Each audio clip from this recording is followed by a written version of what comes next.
CM Revanth Reddy America పర్యటన ముగిసింది. వారం రోజుల పాటు ముఖ్యమంత్రి రేవంత్ రెడ్డి అండ్ టీం క్షణం తీరిక లేకుండా గడిపారు. ప్రముఖ కంపెనీల సీఈఓలతో వరుసగా సమావేశాలు అవుతూనే R&D సెంటర్లను విజిట్ చేసింది. తెలంగాణను అగ్రగామిగా నిలిపేందుకు సహకారం కావాలని వారిని కోరింది. రేవంత్ రెడ్డి రిక్వెస్ట్ తో ప్రముఖ కంపెనీలు తెలంగాణలో కొత్తగా బిజినెస్ చేయడానికి ఇప్పటికే ఎస్టాబ్లిష్మెంట్ లో ఉన్న కంపెనీలు విస్తరణకు అంగీకరించాయి.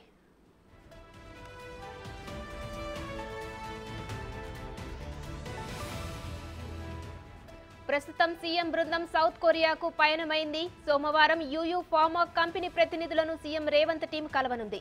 ఆ తర్వాత Korean federation of textile industry ప్రతినిధులతోనూ రౌండ్ టేబుల్ సమావేశం నిర్వహిస్తారు.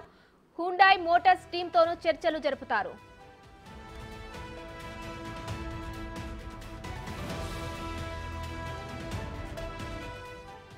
ఇక అమెరికాలో చివరి రోజు అమెజాన్ ప్రతినిధులతో ముఖ్యమంత్రి రేవంత్ రెడ్డి అండ్ టీం భేటీ అయింది. హైదరాబాద్ లో అమెజాన్ డేటా సెంటర్ సేవలు విస్తరించేందుకు ఆ సంస్థ ప్రతినిధులు ఆసక్తి చూపిస్తున్నారు. సీఎం రేవంత్ రెడ్డితో జరిగిన ఈ భేటీలో వారు ఈ విషయం తెలిపారు. ఇప్పటికే హైదరాబాద్ లో అమెజాన్ పెట్టుబడులు పెట్టింది.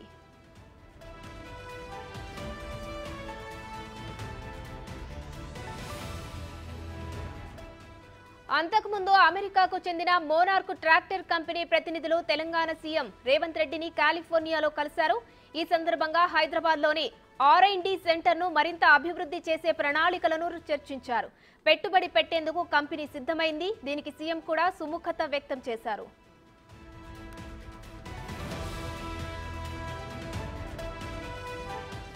సీఎం రేవంత్ రెడ్డి బృందం స్టాన్ఫోర్డ్ యూనివర్సిటీని సందర్శించింది. బయోడిజైన్ రంగంలో నైపుణ్యాల అభివృద్ధి లక్ష్యంగా పెట్టుకున్న తెలంగాణ ప్రభుత్వంతో కలిసి పనిచేసేందుకు కాలిఫోర్నియాలోని స్టాన్ఫోర్డ్ యూనివర్సిటీ ముందుకొచ్చింది.